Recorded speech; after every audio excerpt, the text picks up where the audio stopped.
आज की प्रेरक कहानी है शांत रहने की शक्ति। एक हलचल भरे शहर में लियो नाम का एक आदमी रहता था जो अपनी बुद्धिमत्ता के लिए जाने जाते थे। लेकिन जो चीज उन्हें अलग करती थी वह थी उनकी चुप्पी। लियो बहुत कम बोलते थे और जब बोलते थे तो उनके शब्दों में बहुत वजन होता था। लोग अक्सर आश्चर्य करते थे कि उन्होंने भाषण के स्थान पर मौन को क्यों चुना, लेकिन लियो को मौन में निहित शक्ति का पता था। आज की दुनिया में शोर हमें चारों ओर से घेरता जा रहा है। तेज हॉर्न से लेकर सोशल मीडिया की लगातार बकबक तक चुप्पी एक दुर्लभ वस्तु है।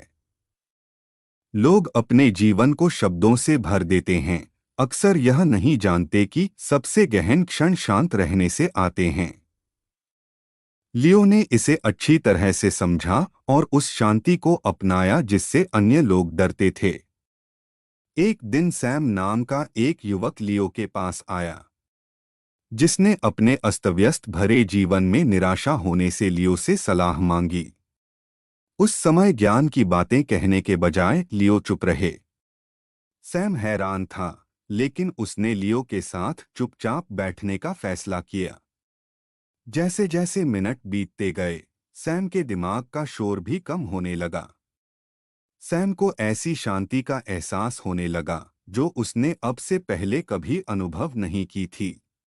समय के साथ सैम को एहसास हुआ कि मौन अनुपस्थिति नहीं बल्कि स्पष्टता, शांति और समझ की उपस्थिति थी। सैम ने अपने जीवन में शांत रहने का अभ्यास करना शुरू कर दिया और जल्द ही इसने सैम के रिश्तों और निर्णयों को बहुत ही अच्छे तरह से बदल दिया। वह जितना कम बोलता था, उतना अधिक सुनता था और उतना ही अधिक समझता था। लियो की चुप्पी ने सैम को सिखाया कि सभी उत्तर शब्दों में नहीं मिलते।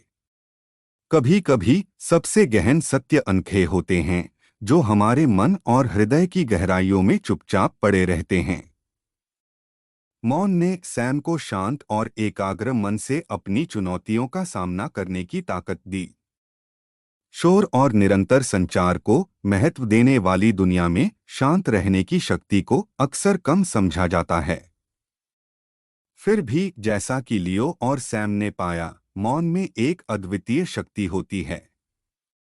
यह हमें अपने भीतर से जुड़ने, भ्रम में स्पष्टता खोजने और दुनिया को गहन ज्ञान से समझने की अनुमति देता है। इसलिए शांत रहने को अपनाएं, क्योंकि शांत क्षणों में ही हमें अपनी सच्ची आवाज मिलती है जो बहुत ही सुखदायक होती है। इसी तरह के प्रेरक कहानी को देखने के लिए चैनल को ज्वाइन करना न भूले। आपका दिन शुभ हो।